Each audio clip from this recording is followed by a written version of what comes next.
Hello and welcome back. Today we are going to be taking a Carthage run, starting as Augustus, and we are going to be transitioning it into Spain. I do think Carthage leads into Spain quite strongly. We chose something to help out with the science with Carthage, knowing that we would be able to get the culture with Augustus, and also settlement limit to hit nicer breakpoints with Carthage to be able to go for 5 and 7 settlements, at key timings. Overall, I do think that this was quite a strong performance with Carthage, somewhat due to the passivity of the AI and somewhat due to the explosiveness of Carthage just in general, and also having a decent role in terms of us being able to settle everything on the coast. Everything here will have a Cothin and a dockyard, every single one of our settlements, with one exception, which is the settlement of Argus, which we are raising, and it will be raised by the time the next age rolls through. We took Maste as a last-minute type of affair, utilizing the boat benefit that Carthage gets, gaining additional movement and combat with their boats, and really gumming up the waterway here. The AI is pretty bad at fighting against this. In terms of what we're looking at for Legacy Path, we did get 7 wonders because we captured some of them, but they either don't count or the UI shouldn't be showing captured wonders as being wonders, since the objective says construct 7 wonders, not construct or capture. It's a bug in one of the cases, or it's an inconsistent kind of demonstration. We did get the max points for military, we did get the max points for science, and of course we did get the max points for economic, with no future age or future civic, so a pretty strong showing. But what we really kind of have, and what I was reflecting on a little bit in terms of Carthage, I suppose one of the advantages of not upgrading stuff to cities is you get to go for and have 50% growth on all these towns for the entirety of the age. So to the extent that you are delivered into a new age with a bunch of high pop areas, kind of as if you had a really big food benefit, you will have that benefit as Carthage, and then you will be able to turn these into cities as best you can. But of course you would prefer to have cities in the aggregate, but these will transfer into fairly nice cities relatively quickly, but you will just kind of have some speed bump at the start. And so without further ado, let's take a look at our Spain transition. Alright, so we're changing up the mementos for this age.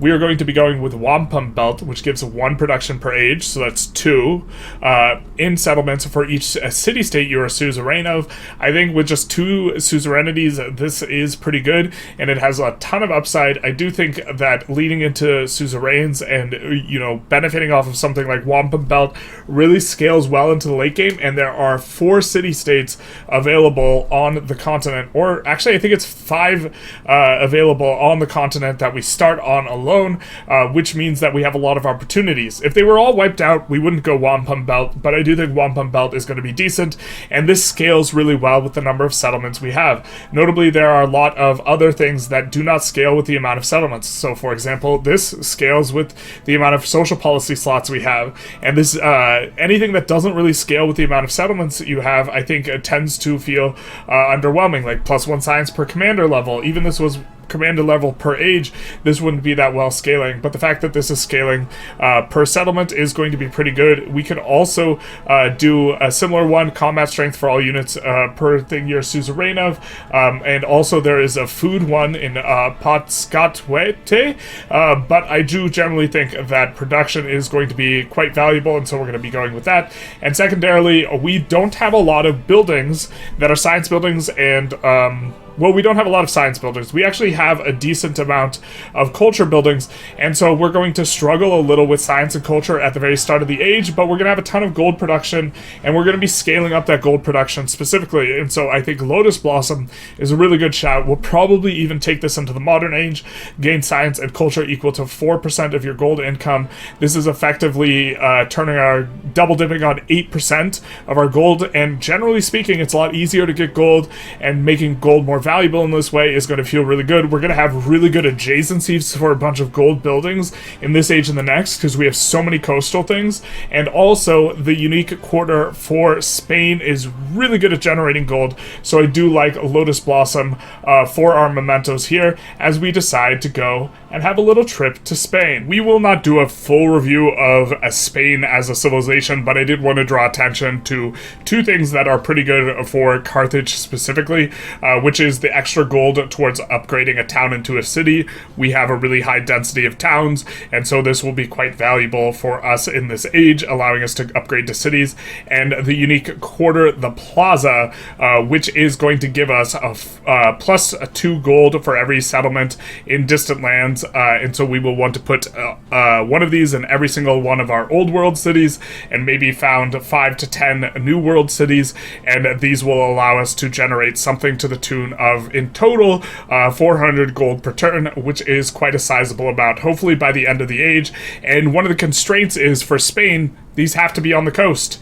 But per our settlement limit with the Cothin and Dockyard for the Punic port, we are just fine with that, because every single one of these cities, I think there's only one where it might be bricked, will have the potential to found that, because it does count as being coastal if it's by a lake, and so we are going to have the potential of doing that in every single one of these. And so the constraint that we had in the previous age of needing to settle near the coast becomes an advantage in this age, because we have the same constraint, but we've already fulfilled it here as a Carthage, and so, or as Carthage into Spain rather. And so another thing I wanted to note is Augustus, as he synergizes with Carthage specifically. I don't think we have enough experience to have this legacy unlocked. I think we're one off. I think we're level 6 right now, and you need level 7. But plus 50% gold towards converting a town into a city. That's going to play quite nicely. It doesn't move the floor or the ceiling, though, and so it's not going to be quite as much gold as it looks like, but this is definitely going to be one we are interested in were we to be playing Augustus and actually have that. But I don't think we have that one. Another thing that we want to kind of keep an eye on here is that I think that we might have enough attribute points to go. We already have one on the militaristic tree. We do want to keep an eye on where we can get our settlement limit. We are quite a bit away from the extra settlement limit in the expansionist tree, and we are currently behind on settlement limit because we settled so much in the previous age. We are at 11 out of 9. We no longer have our plus settlement limit from that we were getting from Carthage, as well as their memento. So those are out. But let's take a look at our legacies and make some choices. Gain an infantry unit in every settlement we have conquered. This is just one unit. This isn't going to be very good. We do want fealty for the extra settlement limit. We're going to put a pin on whether we go expansionist attribute points or militaristic. But there is going to be a decent chance that we will go 2 militaristic attribute points to increase the settlement limit, something like this, or we can go to expansionist. I think, roughly speaking, they're kind of interchangeable for us, but with our expansionist ways as Spain, is probably going to be for this one, and that's probably going to be how we spend. We don't have really strong Golden Age options here, but let's take a look. We do want to make sure we want to get at least one diplomatic attribute point, and so then we'll get another cultural attribute point here. Plus 15% culture at the cost of 10% science, not really worth it considering science is the area in which we are suffering. We don't want to spend that there. And then here, unfortunately, normally I think what you usually want to do for Golden Age is keeping all your cities as cities going into the next stage. We don't have that option because we only have one city, and so we're just going to take 2 economic attribute points. I don't think the Caravaneer is going to be worth it, and the fortifications aren't going to be worth it. We don't have a single academy because it was bugged out and we couldn't build it, and we didn't have that many codexes, and gold is stronger than food, so we're just going to go with the 2 scientific attribute points. And now we can move the capital to either Utica or Maste. However, this is going to make it so we have 1 additional city. The cost of upgrading to cities increases as you acquire more of them, so as a result, we will be moving the city to Utica, but what we're going to want to do is we are going to want to upgrade a couple things to cities so that we don't have the increased cost before we lock in here. So we're going to convert this to a city in Hippo. This will permanently upgrade to city. Yep, we know. And then in Rusicade, we are also going to upgrade to city, and then we will not be able to upgrade another one to city, and then we will come back into the legacy, and we will move the capital. We will move the capital to Utica, and then in this way we will have 4 cities at the very outset here. The 2 we upgraded for just, you know, a few hundred gold, courtesy of the Spain giving us a discount. Actually, that discount reduced us below the floor of 200, so it does reduce you below the floor, so this is going to be pretty good. I don't think it reduces the ceiling, though. The ceiling will be 1,000. We will confirm... we will not confirm the legacy points, because we are going to take 2 militaristic legacy points, and then we won't be able to spend the rest of them.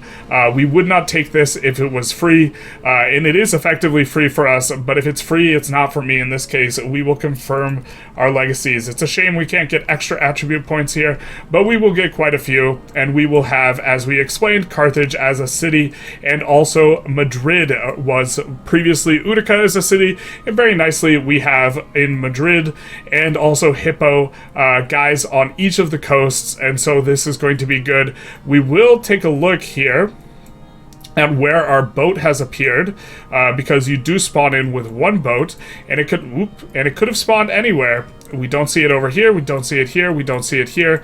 Where is our boat? I actually don't see our boat. It was a toy boat, a toy boat, toy boat, toy boat, toy boat. Where is our boat? I guess we'll find it, but whichever side we have the boat on, we will want to build a boat on the other side in order to expand. But let's spend our attribute points here and get going with our initial research. I think that we will take this culture towards studying civic masteries. In general, I think that this is going to... well, the wonder construction is pretty nice, but I do think... eventually we want to go into the alliances. You could do culture and settlements for each resource assigned to them after doing production towards wonders. In general, I think we're going to have a little bit of struggle. We're not going to have a struggle with production as much from both wampum belt and the fact that we have a Kothan everywhere. So we're going to go with this. I think we'll be able to get wonders just fine, but I think we'll struggle to generate enough culture. Here we did get a Diplo point so we could get plus 50% influence towards befriending and progressing the befriend independent action, which is going to allow us to make use of the wampum belt that we had gained. For this, we are going to get plus 15% towards purchasing gold in all settlements, and plus gold for every alliance you have. Scaling down into 5% gold repeatable is going to be the goal here. We don't have any wildcard points. Here we're going to go for the settlement limit, and for scientific, we are going to go for the science per age, and then also we are going to make kind of a similar type of assessment that we are generally going to struggle a little bit more with the science than the construction, although we do want to have science on specialists. We want to have science on specialists. We're not into the science on distant lands. These ones are kind of okay, and so if we want the specialists, we have to go the construction building path, and so I guess that's where we'll go, and this is how we will spend the attribute points here. So generally, in most of our cities, except for one on the west coast that's building a cog, we are going to look to build stonecutters as best we can. Once the stonecutters are built out, we will focus in on the bazaars, unless we have better options, and so this is what we're going to be going for. There's a lot of places where we have decent stonecutters, and we have most of the other ageless buildings already built up. As far as the units go, we are going to be maneuvering the units to have a lot of our units in here. We want to body block for the city-states to make sure that they can stay independent longer. Also, man, oh man, is there at least one really just monstrous settle in here, if not several, that are going to grab a lot of resources. We aren't going to go for these. Instead, we're going to fight for more overseas settles. But if we weren't playing Spain, we would probably go for something in here, because these are going to be really strong settles, although they will be blocked by the city-states. This is another reason we like the city-states, because they effectively block our opponents and decrease the power of our opponents, but we're going to be moving units into here for the purpose of being able to body block other countries to prevent them from going for it. These will appear in the next turn. For our technology tree, we have a sort of medium-term goal of wanting to go for shipbuilding in order to get the treasure fleets going as quickly as possible. To a lesser extent, we want to go Carto relatively early because, okay, the wharf is actually going to be not a terrible thing to build at the start of an age in a place that has a bunch of stuff. It's not going to be the worst either, but also the wharf is going to allow the civilian units and support units to enter deep ocean terrain. This is going to be nice and is going to allow us to move armies over there. That's a little bit less important because now navies can disperse, city-states and this type of stuff, but this is something we want to go for. The other thing is maybe we could go observatory, actually, maybe it is observatory. Gristmill is also not entirely unreasonable. All the techs are really reasonable, and they're all going to be required for us to go for shipbuilding. But actually, normally we go for cartography, and so we could get down settlements as quickly as possible. We're actually at 11 out of 12 for the settlement limit, so that's maybe a little bit less useful. We have a decent amount of production. Science is a struggle. We're actually going to do a little bit different than how we normally go, and we're going to go for astronomy on the outset here, so that we can build some ability to go for some of that stuff. Now, we could either go for piety immediately, which would give us production towards overbuilding. We're overbuilding some spots. We can go for economics, give us merchants. I think what we're going to go for is we are going to go for getting our unique building, and I think our unique district even. This might be a little bit gratuitous, but I think it's going to be worth going for, at least right now, and so we are going to go for that and kick that off in here. And incidentally, going for our civics first is going to mean we're a little bit behind on the tech, which means it's going to be a little bit easier to steal from other people and get a pretty big reward. And so we'll probably steal a civic in a few turns, and then we'll steal a tech if we decide to do something like go for a mastery in here and leave one of these unresearched. So we could go Carto and then mastery and then go for the tech, although we really don't necessarily like the mastery too much. Since we're leading into city-states, we might be getting these masteries anyways, and we have a little bit of a tech boost researching them, and so going for them explicitly maybe makes a little bit of sense. So we slot all of our resources and we slot them back in, and just a testament to how dominant an early age we had, we have a total of 28 slottable resources. That's quite a bit, and also the Carthaginian unique building does have the little niceness in that for our cities we have way extra slots, and so we can slot most of our stuff or actually everything that gives production is in a city. This is really, really nice. We aren't putting any production things into a town in order to convert it into gold. They're just all in cities. And also, we are having several towns that have lower population or lower food production. We have decided to slot our stuff that produces food, but not any production. So the fish and the dates specifically, we're slotting those into those towns in order to help those to grow a little bit. For our government, we have a memento that is synergizing with gold production, and we are planning on ramping up gold production. And so a multiplier on gold is going to suit us just fine. We're going to go for plutocracy. We also decided to slot in terms of the social policies, purchasing towards naval units. I think we were planning on making Maste a city, but we'll put a pin in that just for now and instead look to buy out from Maste a very nice cog with that discounted price. And so we're going to have a bit of a go at that, just looking to get a little bit more vision here. We see this over here. We're going to go for that there. We're going to build out of Hippo a cog. We have a lot of extra production there. They're going to be able to scout. Next turn, I think that we will maybe buy out from Oyat, or next opportunity we get. We still have a couple more productions in order to be able to hit that breakpoint. And also, we have the city-states appearing. We're going to go for a befriend on Kamugwe specifically, or first here. It's generally going to be better to do a cultural and also a technological one first, and then go for other ones. But that does mean that in particular we do want to block for them. They are also friendly towards us, so this means we are going to have a really good opportunity to block for them. We'll come over here, we'll drop off a cavalry unit, and we'll also start sending the courser over here, knowing we want to body block for them specifically, and they're going to be maybe a little bit more sensitive. We will also be sending over the archer to block for Nyani, as well as this unit up and to run kind of interference on either side. So we're looking to kind of lock in, hopefully, at least 3 of these guys back here, so that we will generate 6 production in every single settlement. And so we are starting to ramp, and our strategy is starting to kind of be brought to bear, especially as we get these production buildings up, and we will be moving into the science lands soon enough, looking for suzerains, and then starting to scout overseas, looking for good settles that will give us lots and lots of treasure. So we pick up our first civic here. It is going to allow us to get started on our unique district, and coming up soon we also have production sinks for astronomy as well. We get a narrative choice. I think we're going to choose to go with the science, generally speaking, all other things equal, giving us the ability to go for observatory because we are a little bit behind on science. Operation Body Block is kind of going okay.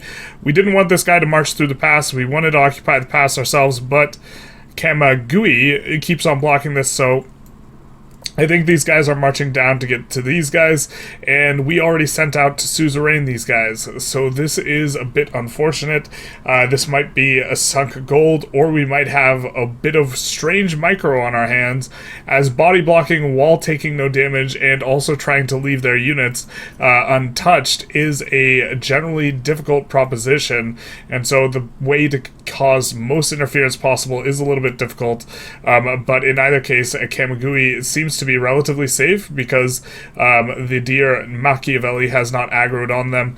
We also have a weird sort of standoff here where these guys don't want to march forward through our unit, which is just fine, and these guys don't want to march forward and attack our unit, which is just fine, but eventually we're going to get squeezed out here, so we are keeping an eye on this, as it were. As far as the exploration is going, it's looking like we have an excellent city kind of founding ability here, which is going to pick up some nice resources, maybe a good fishing town. It will have a double natural wonder adjacency here and some science to pick up. We could settle a little bit closer. We maybe want to come up here and take a look.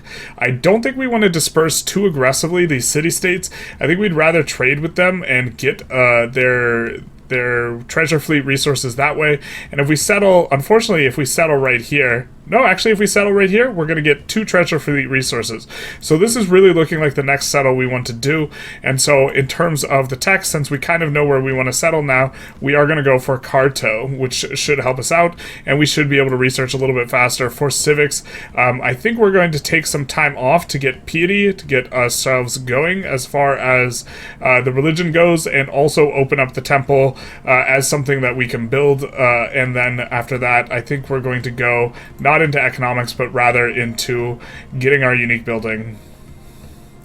Our unique building is actually a little bit more attractive, but the thing is, we have stuff to build right now, so we'll go for the religion first. We actually have a little bit of a tough choice of whether we go for the 20% gold or the overbuilding. I think since we have a bunch of new buildings cruising through, we're going to go for the overbuilding here. We do love the guild's day. It do be that type of day, and we'll go for gold purchasing in on the coast. We don't have anyone currently in combat on these overseas areas, nor are we going to.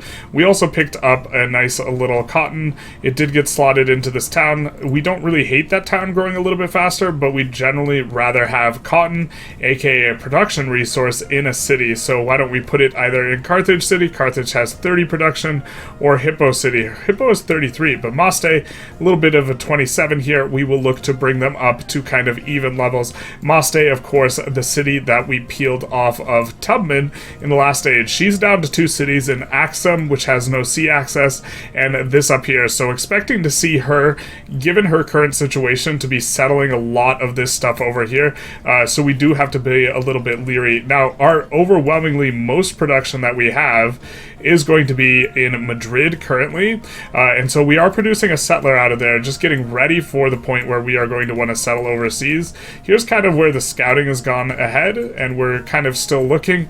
We do want to probably avoid settling on the islands unless we can get at least 2 treasure fleets or something like this Wonder up here, but Wonder plus 2 treasure fleets plus at least 3 resources, this is really a chef's kiss type of city. We already have some specialists placed in specifically a tile where we are getting 1, 2, 3 adjacencies for resources. We have 1 resource, 2 Wonder adjacency, so we're going to get a lot out of an observatory here in the former capital of Carthage as the buildings start to come in. So Saarbrücken is one of our slower growing towns, and they would benefit quite a lot from a mining town getting plus 14 production, basically 0 benefit over here. There's maybe an argument for going for hub towns. This one would give us plus 6, you know, kind of influence, and this would allow us to generate influence for suzeraning some guys, but I think our pace on suzeraning is pretty well nice and fine, and we are going to do this, and with that we will go up in our gold income quite a bit, because recall, we do have 20% gold from mining towns. Now, we will want in the near future, or eventually, to turn this into a city. It's going to take us a while. They really need a lot more stuff, so what we're probably going to end up doing is buying stuff in the town. But look how cheap it is with the benefit that we are having from Augustus. We are going to be able to buy this stuff relatively well, and knowing that we get this extra bonus towards these things, maybe it's even reasonable for us to buy a stonecutter right now, because we will be getting plus 6 gold on it. It only costs 340 gold, and so that'll be like 50 turns to recoup, but it's really more like 40 turns to recoup the cost of this as a result of having the plus 20% gold on it. That's still kind of a bit, especially considering the fact that we can buy our unique district in towns. We can pay for the Casa Consortarial and the Casa de Contratacion, and so we won't necessarily need to build these or even upgrade stuff to towns or cities if we want to keep stuff at towns for an extended period of time.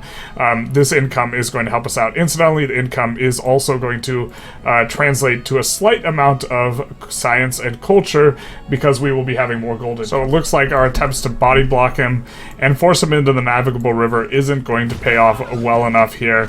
Unfortunately, Takur is unable to defend, and so it will promptly and very soon get raised, despite just almost being there. Man, that flood could have been, the timing could have been quite a bit better.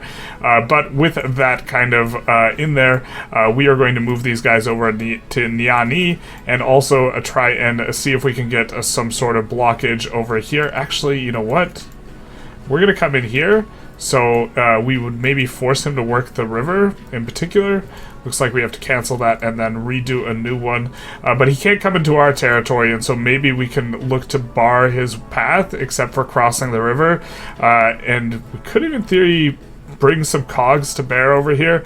I think that's a little bit too much. I think that's too deep in the tank, and so we will have sunk 200 here with a 0 return. But we are pretty close to getting a Kamagui, and also we are cutting off reinforcements in terms of just raw units, because we are blocking both the mountain passes, and we also have Millet blocking the entirety up here in the north, and also over here we have this blockage, so that the only person who can get through is this guy Ashoka, and so we're pretty well blocking kind of ways down here. We do have an attempt to go for these guys. It is going to generally be a little bit harder to get these guys, and so we're going to go for these guys first. Notably, Etelkos is also likely to fall, but it is looking like we're going to have the two, at the very least, kind of the 2 minimum required for our wampum belt to feel worth it, and we get Tubman's deciding that she doesn't like us again for another age here. For our civic here, we just get piety, and so I think we will have a little bit of a go at finishing our district. We are starting to finish out some of our production in some of the areas where we are getting everything built, and so this is, you can see here, we already want to try and build this, but we can't, and so we'll settle for looking for a decent observatory. I don't think we really have a decent observatory in this settlement specifically, and so I think we will have to maybe settle it here. Put it right here. I think that that's a reasonable enough spot with 1 resource adjacency. We do have the Ageless Stonecutter here, so our ability to get another adjacency is basically 0 unless we build a wonder here, or a wonder in kind of down here, or something like this. But we will settle for the 5 right there, which will be well enough. Maybe in Madrid, which has the most production, we should have gone for a temple, because we have a +8 temple, and we probably will at some point go for that +8 temple. So why don't we just put it in the queue here, and then we will get our guy refunded. You can see just 2 turns. It's absolutely flying. Has an enormous amount of construction here. Because we are with Augustus, and for every town we get 2 production in the capital. So we will be able to build a lot out of there, which means that we will be pretty well set on the settlers on this front, and also the naval units we want to build. We could even, in the queue here, put in a fleet commander, because I think that'll be good for us as well. We are well poised, having bought a settler, to be able to settle this really good settle just as soon as we finish on cartography. We'll show Isabella who the real Spaniard is. I think we'll actually go with a friendly greeting and look to play a little bit nicer with the people on the New World. We are going to be having some difficulties with some people in the Old World, just generally speaking. I think we will also, we probably should have done this some time ago. Actually, well, we've been busy suzeraining. We're suzeraining everyone who's kind of on the home continent that we want to go for. We do get this one coming in this turn, which is going to be fantastic for us, but I'm not sure who exactly we want to stay nice with here, and maybe it's this guy here, and we want to go for Farmer's Market now, which is going to generate us a decent amount of food over some period of time. He just accepts it. Not exactly what we would have wanted. We would have wanted something a little bit more robust, but we will be able to get, not the town specialization. Where is the choice on the city-state bonus here? And since we know we have a lot more of these coming in, what we are going to choose is we are going to choose, just kidding, the science one's really good. The science one gives you, much like in the previous age, gives you a pre-civic every time you get a suzerain. We do not get that here, and so we can choose culture buildings receive +1 culture for every city-state you're a suzerain of. This is going to be good. Production towards constructing temples for every city-state you're a suzerain of. This is also going to be okay. I think that we'll go for that if we end up getting Constantinople. Not sure if this guy is going to end up going for Constantinople, and if he does, we maybe won't be able to get it, and so I think that we are going to want this specifically, and so we are going to go for that. And so towns are growing a little bit. It's not too tremendous. We have an option to create a religion. We'll of course create the Great Snakistry. Everyone loves a good snake here, so we will say the Great Snakistry.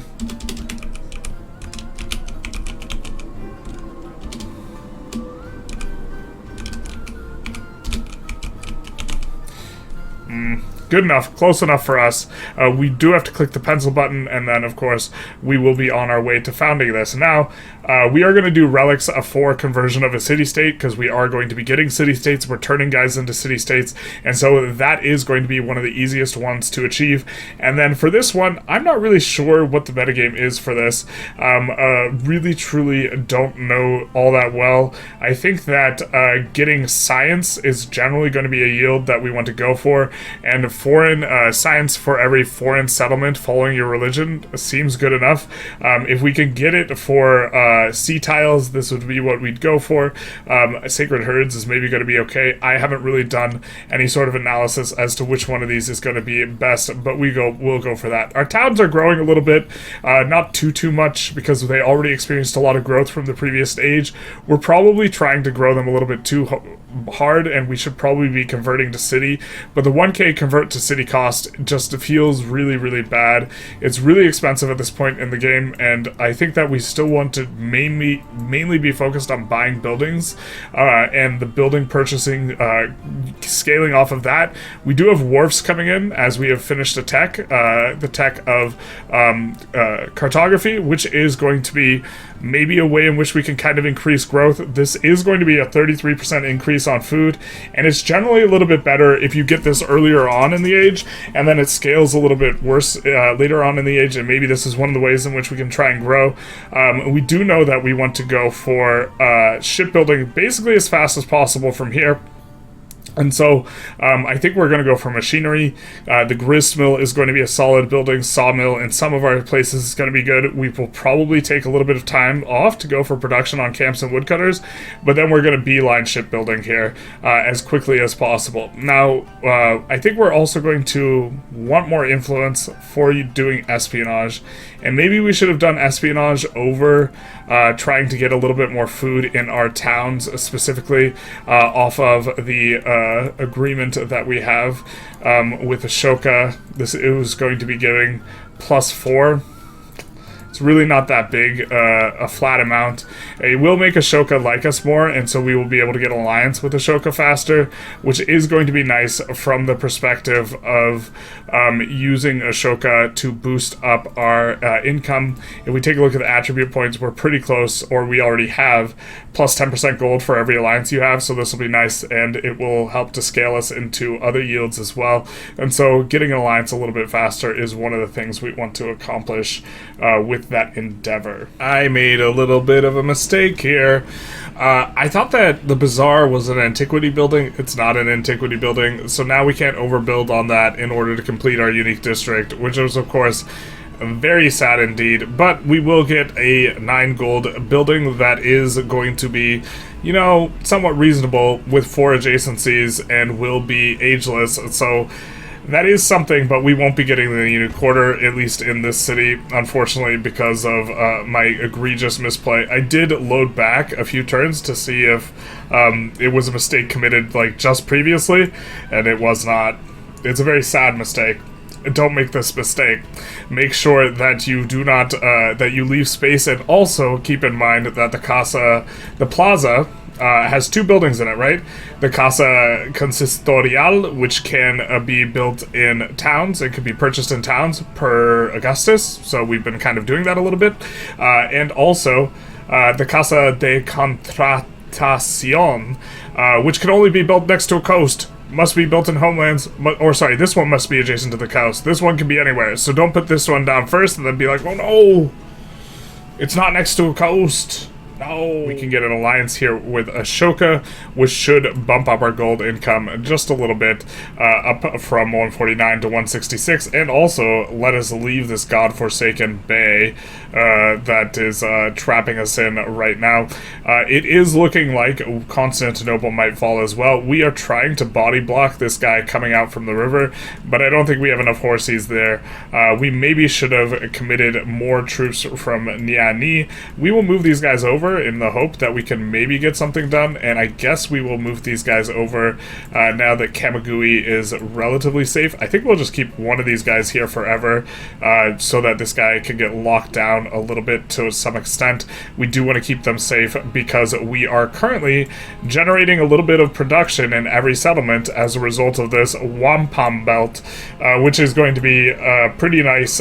We are getting currently 2 from Wampum Belt, yields from being the suzerain of city-states.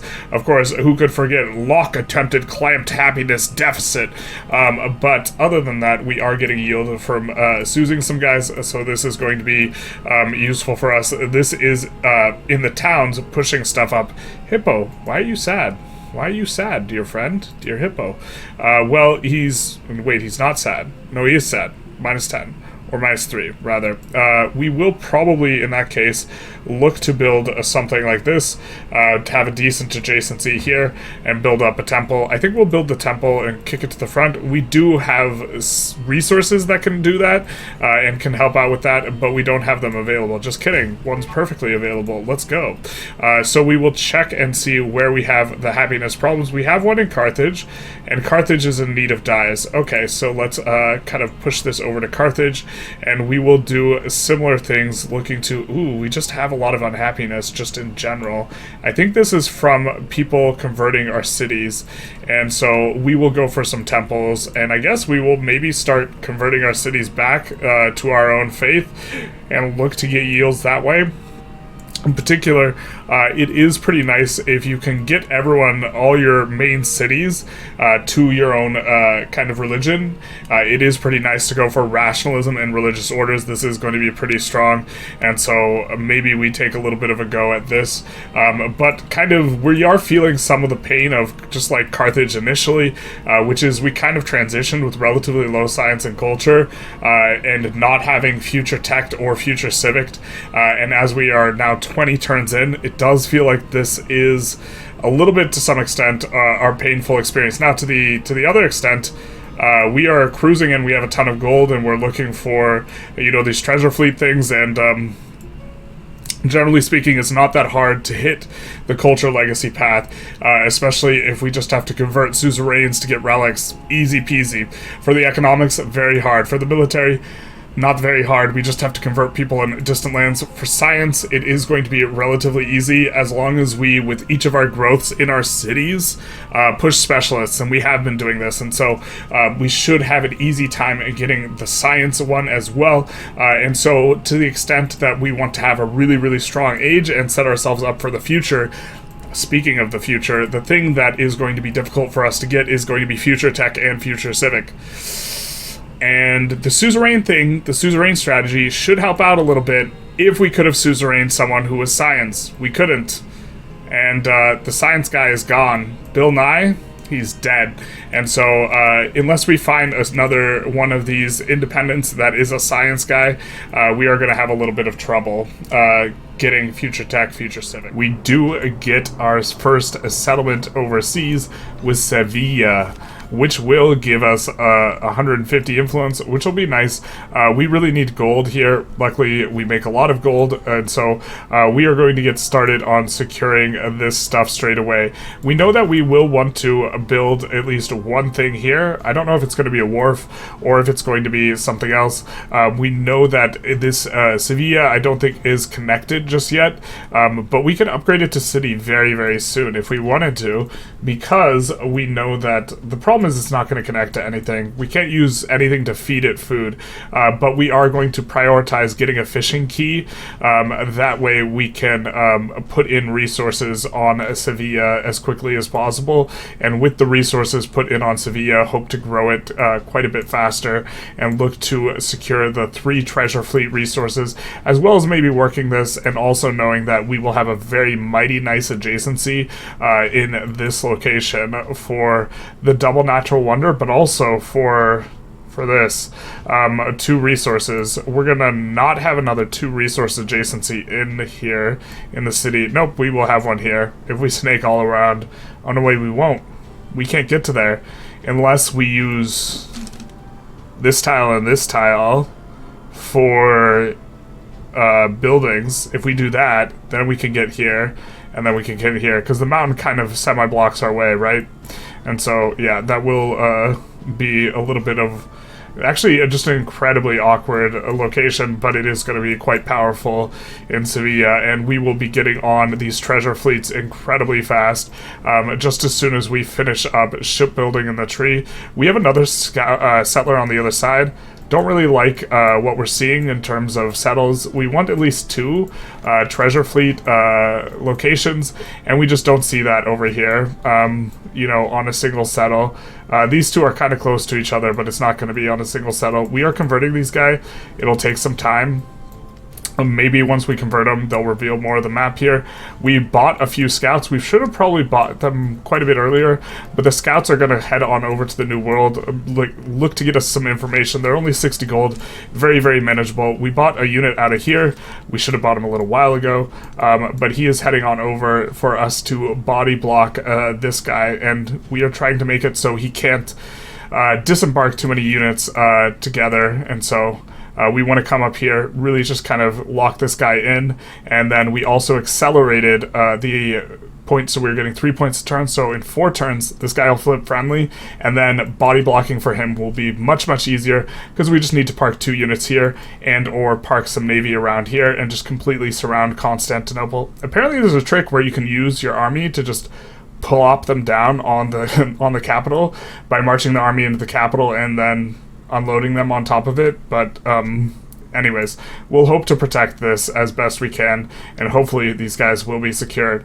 Also, incidentally, we are getting +1 per age in the, or not per age, per we're getting +1 culture per country you're a suzerain of, or per city-state, and I forgot about that, and that'll actually make it so that future civic is definitely in the cards for us in a pretty unambiguous way, because if we can get 6 suzerainities and we have double culture buildings, or we have a culture building from our Spanish in terms of our civ, we are Spanish civ, right? This is a culture building. So this plus the 2 generic culture buildings is going to be such that in every single city we will be able to get plus 3x, where x is equal to the guys we suse. If we suse 5 or 6 people, this is going to generate us a ton of culture and allow us to kind of push this, even though our advantage isn't really in culture coming from our Carthage in the previous age. Our advantage is mainly just in the wild expansion, the gold, and the sheer number of resources we're bringing to bear here. And so being able to also really kind of nestle in a good culture pop off here and hopefully go 4 quad plus future civic will feel really nice if we can manage to get that. Madrid is now earning more gold than Carthage, so we moved over all of our jade to Madrid, and also we had some of this production in Madrid. Madrid's already got so much production, it's just the buildings it's absolutely crushing them, so we will take that out. I don't think we're going to put any food in Carthage. Carthage is super well grown. It's going to take 100 turns for it to grow. It's just not going to grow again this age, straight up. That's the end of Carthage growth for this age. It grew too much last age. It is full stop, done growing. No food will be useful, which is one of the reasons why we're not upgrading our towns or giving our towns specializations, because then they're going to start sending their food to Carthage, and Carthage is going nowhere. So instead we'll try and distribute as best we can a combination of production to our various cities as well as food, and try and keep things a little bit balanced in terms of who's getting what resource. In theory, we should value sending more food and production, or sorry, more food and also production to the cities that are generating just generally kind of less of it. I think that this is generally how we want to approach this, and so we're going to do that. Now we have over 30 food. But if we take a look at how long to Carthage growth, 93 turns. That's not growing again. And so when we say food falls off, this is exactly what we're saying, because even if we tripled food, here, it would still be 30 turns to grow, and then after that 30 turns, it would be like 50 turns. Even if we 10x'd food, we would still take 9 turns to grow, and then we would take like 15 turns to grow, and then we'd take like 30 turns to grow. And 10x, by the way, is plus 140-ish food, and so really no amount of food is going to overcome the fact that Carthage is already super overgrown as a result of all the towns sending it food from the previous age. And so that makes us swapping onto any town focus, at least in these sorts of places, not very good, because if we do that, then we're not going to be able to. The food is just going to get sent to Carthage, and that's like flushing it down the drain, because Carthage is not growing again, baby. So we get a suzerainty here, and we have a tough choice. We can go for Spice Islands. We can go 5% of gold for every city-state you're a suzerain of. I think this is better than Spice Islands, because we're expecting to suse these guys. Now that we have a nice little circle, hey yo, let's go, baby. Whoa, just body block everything. You can't touch Constantinople. It's just like real life. And so I do think that this is going to be one where we are choosing between this and plus 1 gold for every city-state you're suzerain of. Considering how much flat gold we're going to be getting from Casa Consistorial, or the plaza building rather, I think that we're going to go with this, and I think it's going to scale pretty well. We are getting 229, and then this will jump up to something a bit higher. So plus 40 gold off of getting that suzerainty. So that's pretty good, considering we just have 2 of these. And now, oh, there's another additional kind of bonus we're getting here, is we're getting an additional 2 production, right, in our city-states, or all of our settlements, from having suzerains. And so this is going to be pretty nice in terms of, like, in our cities, which generally speaking have a lot of these buildings. It's an additional, like, 10% production there. It would be an additional, what is this, like 15% production here. This is a pretty nice bonus that we're getting out of Wampum Belt, and then it's converting into science and culture per our other mementos. So I do think that's going to be pretty good for us. These guys are coming in to being suzerains. These guys we're going to start cooking this turn, and so that's going to be pretty nice on the horizon for us here. And we are just beginning to discover the continent. Don't really have a good settlement spot in mind yet. We do have scouts coming in. This is going to be something we're working towards. We did lose one ship. We are looking to get to the coast so we can heal up and then find our way. But it's looking pretty bare pickings in terms of what we can settle over here. And we're not really seeing too good a settle spot over here, although let's take a look, actually. A little bit of a peek. Yeah, generally the tropics is where the spots are for the treasure fleet, and it doesn't look like we could settle a single spot. That would be getting 2 treasure fleets unless we take these guys out. We don't want to take these guys out, and so we're going to be looking for treasure fleets in the New World and also trying to trade with them. But to that end, we're going to get quite a bit out of perhaps going for merchants in the capital here and then sending them across the sea. We maybe want to settle one spot anyways here, just for the purposes of getting a little bit closer in terms of being able to trade with these guys. I don't know if... I wish there was a better visual representation of trade, but this would be maybe a useful thing, because if we could trade with Jeanette, right? If we could trade with these guys, then we would be getting an additional 2 treasure fleets. And so this is the type of thing that we are interested in.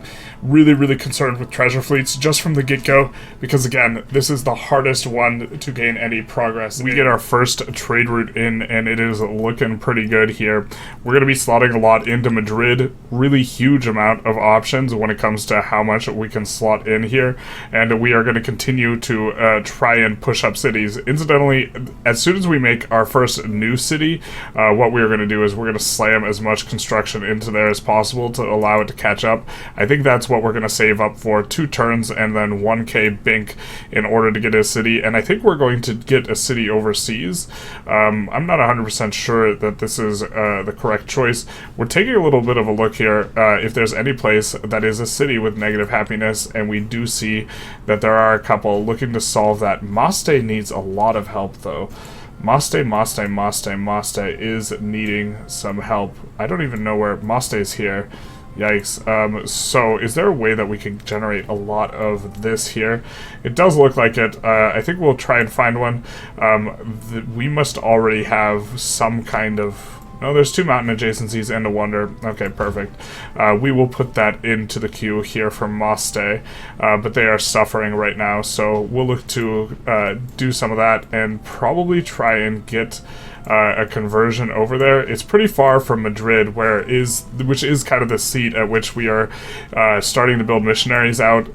Madrid is going to be pretty good for that. We are also kind of valuing going for grist mills, at least at this point. They don't have any upkeep, and they are going to, with our places like 20 to 30 food, they could get a +5 grist mill. This is 20% increase in food at a point where we still are growing at kind of at a decent clip. We have, you know, growths that are in the teens in terms of the amount of time it takes, and so the grist mill will help to accelerate this a little bit and be somewhat useful, and importantly have no maintenance. And so we are starting to get kind of a snowbally start where it's really, really slow coming out the gate here, it feels like, into this age, but we also just have a lot of inertia from not having too many cities, and so we're trying to get the production. I think that we actually turn this into a city next in Sevilla, which is kind of an interesting one, but this will allow us to... The real problem is we want to grow Sevilla, and we have this weird tension where this is actually a nice tile to build a science district on, so we don't want to build any new districts like right here.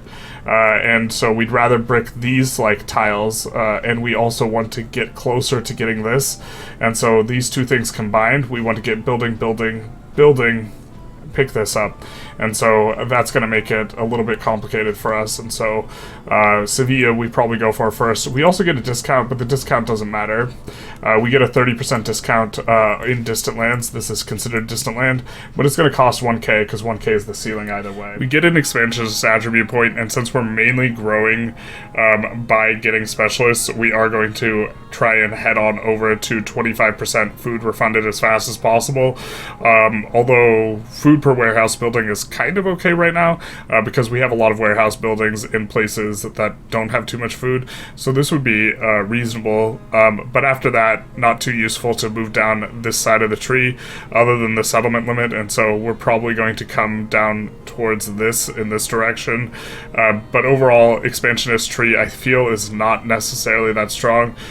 So we'll be happy to pick up the 2 specialist things, throughout the ages, and then probably not be pushing the tree too aggressively in the modern age transition. So we get a bit of a beachhead in the New World here on the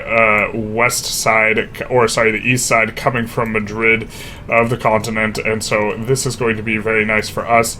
We are going to be able to find decent places to settle. Looking for a place in here where we are going to be able to pip at least this resource, although we are a little cramped from whatever city is over here. And so we did bring the cavalry units over long ago. We don't like seeing that settler there, so hopefully we can get something in here where we are getting this resource, and the gold. The niter would be a nice bonus, so maybe settling right here would make some sense. This will, of course, upset Isabella, but, it do be what it is. So we decided to have a slightly different approach and wait until our next town growth, where we would be having 20 plus for the turns to grow on it, and then we would upgrade this to a city. So it's going to be 1k cost no matter what. We're not going to get a reprieve because we already have too many cities, but we will be able to grow this, and then with that grown, what we will be able to do is we will be able to use a specialist and put down a specialist in the Cothan tile here. We don't see any super +3 tile where we know we're going to work it, and this is going to also replenish itself in terms of the food from the adjacencies for the Cothan, but actually it's really not all that great. We have a brickyard here, which is a very awkward brickyard, and the reason we have that brickyard there is because we wanted to be able to wrap around to the other side. We don't have anything else cooking in terms of adjacency. Of course we don't have anything cooking in terms of adjacencies because this was never a city yet. And so what we can do is we can buy a building. We still have enough to do that, and we can look to see what we can get in terms of this will be pretty good for adjacencies next to this. It will be satisfied by being next to the culture. Why don't we see what the consistorial will do?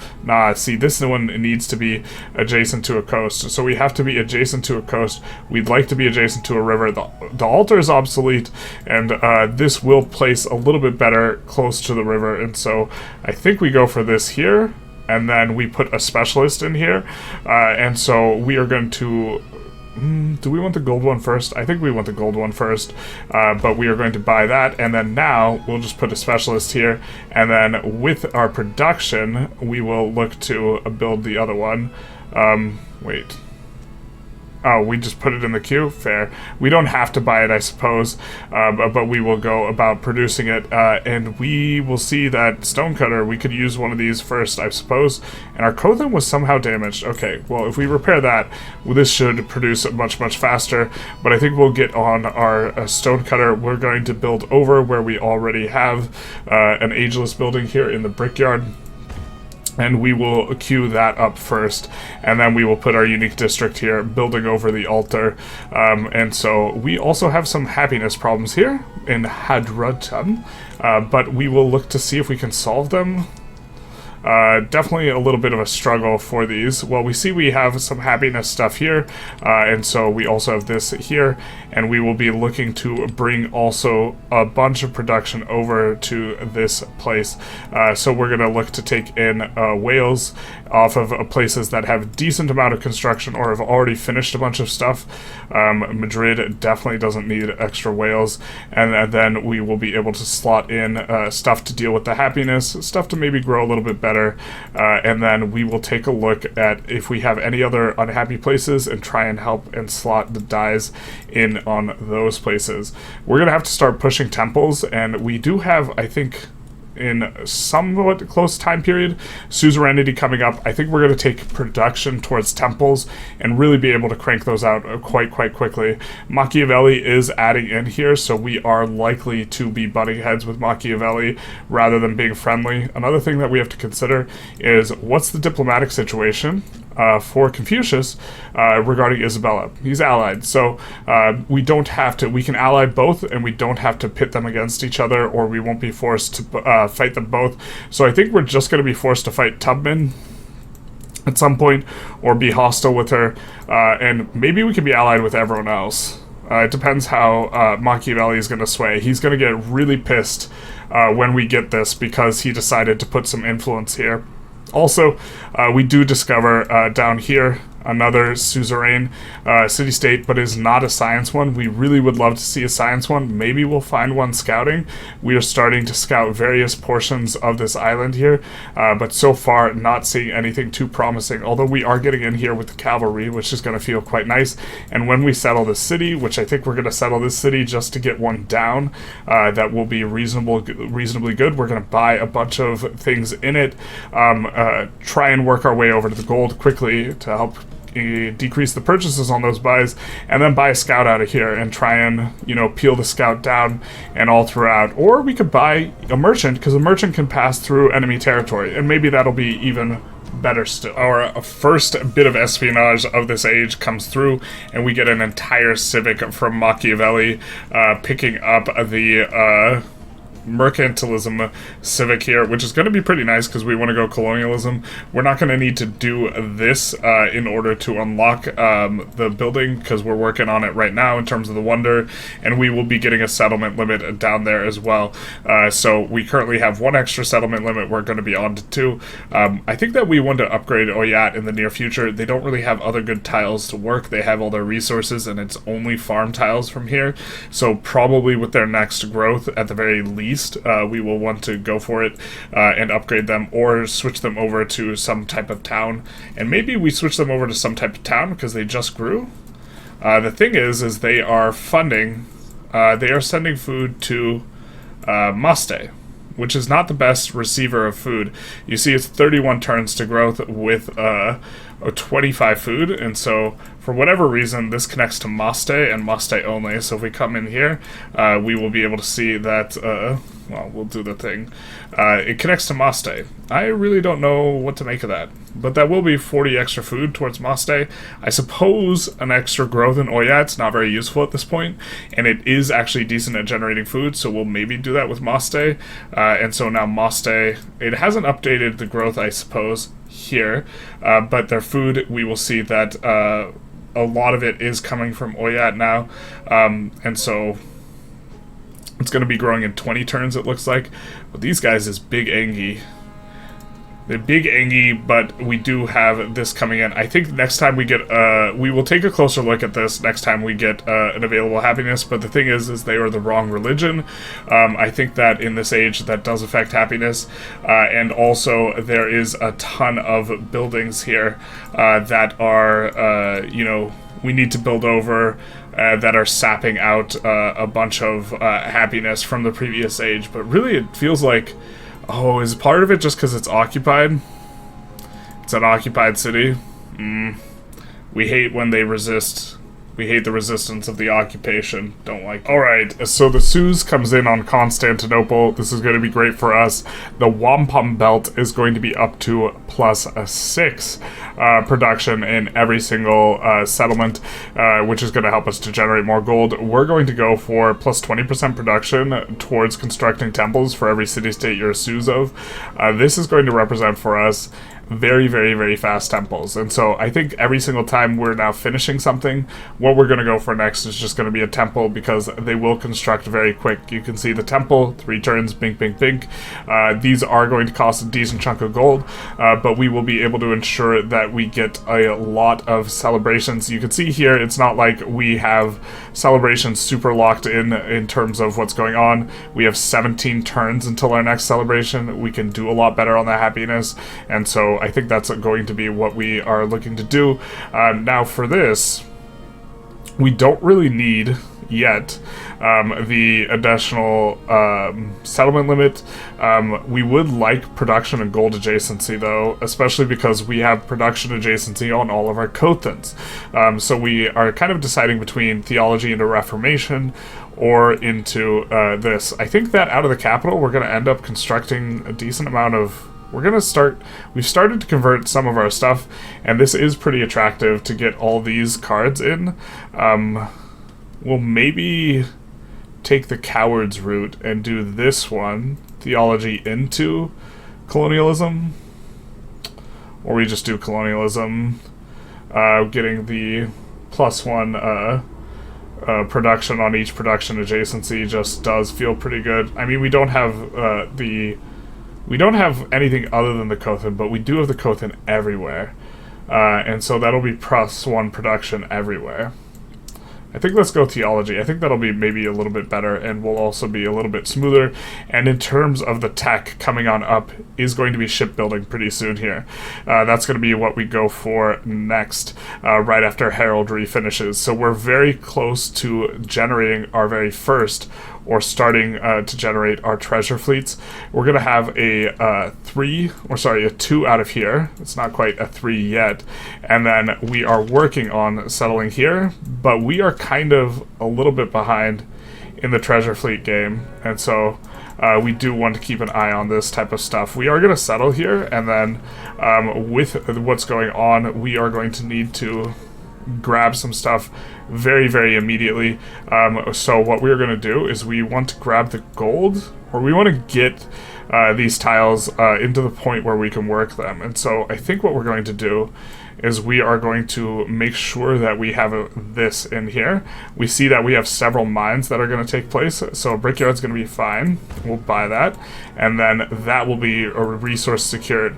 We don't really want to use all of these like super good adjacencies, but I think we can burn one here, and so we're going to buy a stone cutter here. And so this is kind of killing this adjacency, but that'll be overall fine.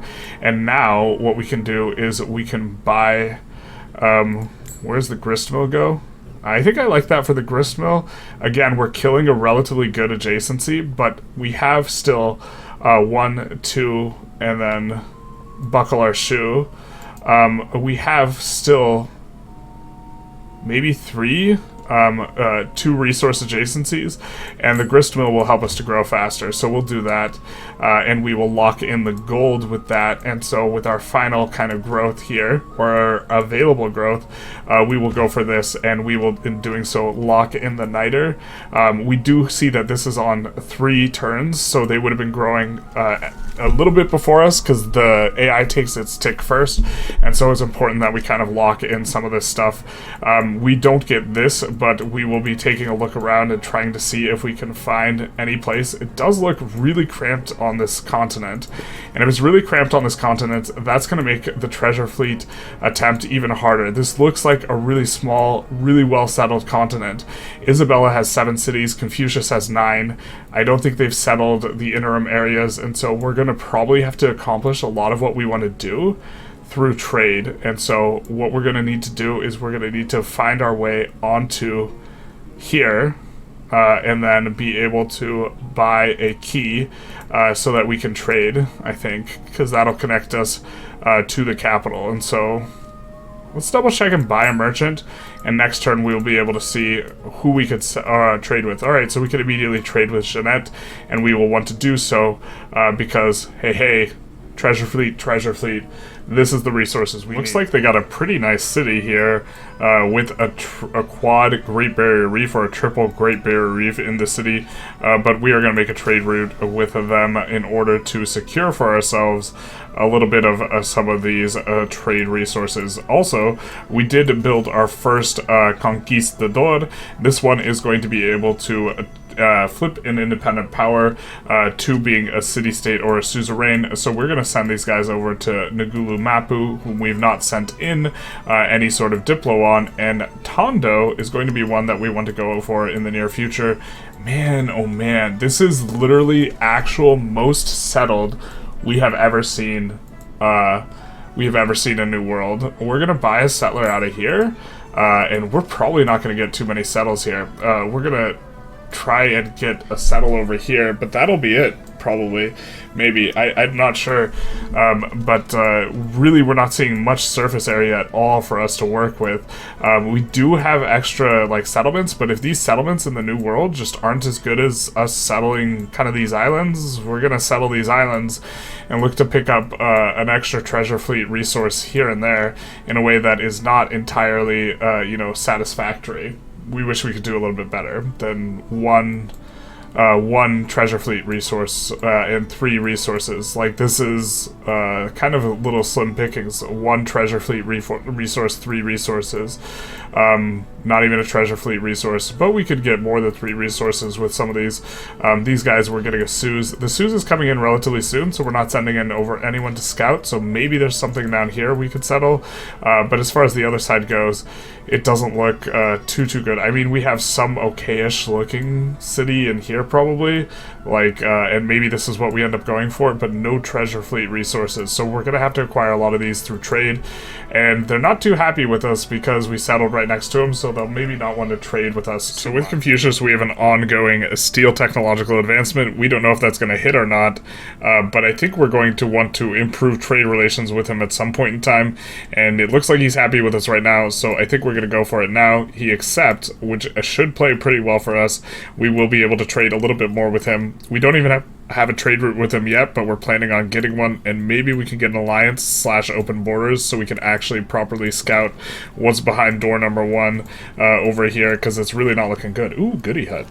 We're not doing too well on that. Well, food in Madrid isn't too useful. We'd rather have the science, get a little bit closer to getting our treasure fleets, and also, incidentally, towards us being able to build some more buildings. We're kind of a little bit squeezed in terms of buildings. We would love to get guilds so that we could do other things, but in both the capital and Carthage, suffering from success, we don't really have buildings to build that that want that badly. I guess the grist mill is kind of okay here, but this is a triple adjacency to a wonder.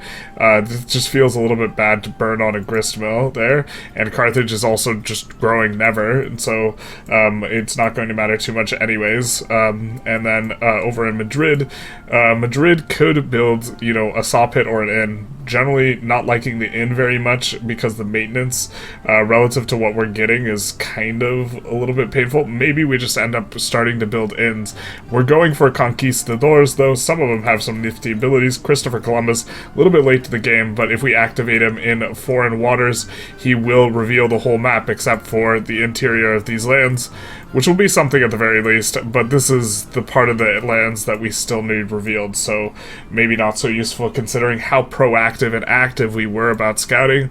Little did we know we would roll Christopher Columbus. I think there's like 10 conquistadors, so the notion that we would hit Christopher Columbus, we don't want to play around it, and I'm not sure how many more of these guys we build. Definitely having an easy time converting, though, and so we're sending our missionaries. We're getting the first conversions on our cities, which converts both of these things, which is going to make us, a little bit easier for us to maintain for the Reformation kind of cards that we could slot in, or social policies, and so we will probably want to slot in both rationalism and religious orders. I think that this will play pretty well for us. We are really starting to rack up gold here. We put in a trade route with Rowan, which is going to give us, the Cowlin, which is kind of okay, but we do have some distant cities, and we should actually slot some of these in on distant cities. The Cowlin will be pretty nice on the distant city, and I do think this is a distant city one as well, so we'll swap things around a little bit and get a little bit more out of what we have going with Sevilla. I think that we will look to upgrade our other distant cities sometime soon. It's just the one, but getting our unique district is a little bit less valuable because of the way things have shaken out in terms of we just don't have the settlement spots, but we're looking to improve on that. Ruin will have this gold. We also are hoping to get trade with Jin Yang.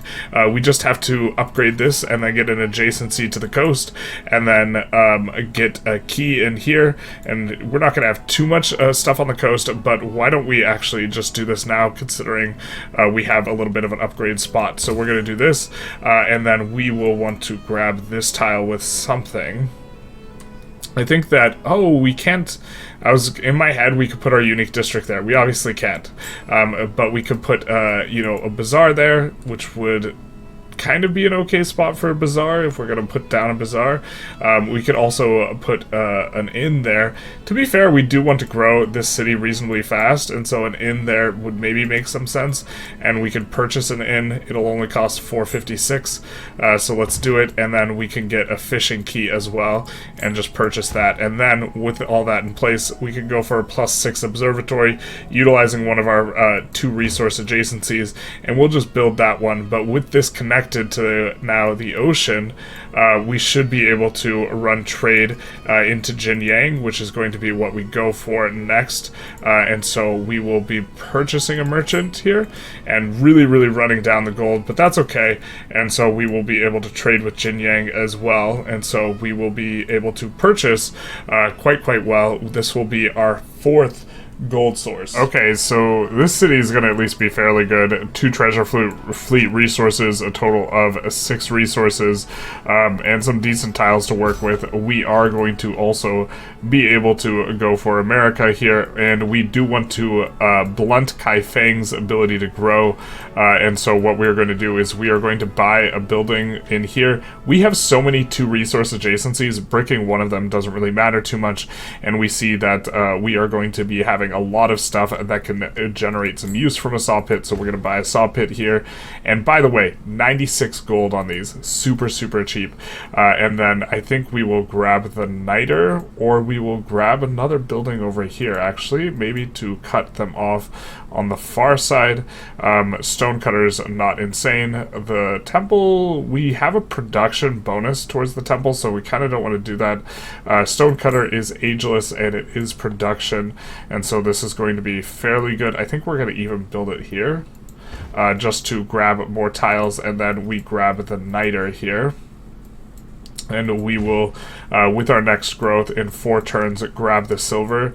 The silver's locked in, but we also want to grab these tiles here, especially because we would love to put down a grist mill. And so we hope that he grows into the fish, which I think he will. That would certainly make sense to me, to grab the resource, and then we will get our growth on here, and then we will be able to go ahead. But as far as the tech goes, we have researched shipbuilding, so we are now generating treasure fleets, and we will be shifting gears in terms of what we're focused on. We could activate Christopher Columbus as well, because now he's in distant lands, and we reveal the whole map. We're not really getting too much in terms of intel that we didn't already have, but just kind of clearing out or clarifying some spots. But this is a good spot to clarify. It's a shame that it doesn't look like there's a really good settle in there.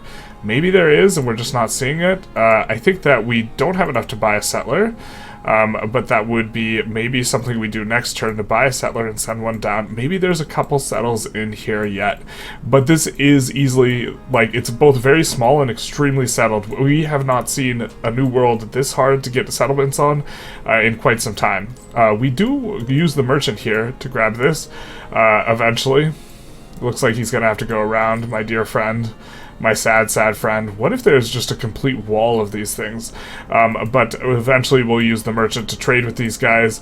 We have a couple more trades with China specifically, but taking a look, we actually shouldn't have done the trade with China. We should have focused it on... And where is China's cities? I can't even tell. They're in here. Okay, so this is where China's cities that we need to trade in with are going to be. They are in the internal kind of interior here for us to go to. But I think we're going to be wrapping this episode up. We did transition from Carthage to Spain, and we're seeing kind of our plan for using suzerains to cover up some of our deficits, specifically in technology, doesn't quite pan out as well as we would have liked, because there was not a science-independent power. But still, we have 3 guys of whom we are suzerain. This is giving us +6 production. We have 1... this guy's not on the way yet. 2 more on the way. And then maybe we'll get up to 6.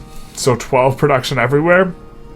And we hope to leverage this production eventually at some point into culture and science, but we, I think, are in kind of rough shape from the treasure fleet perspective.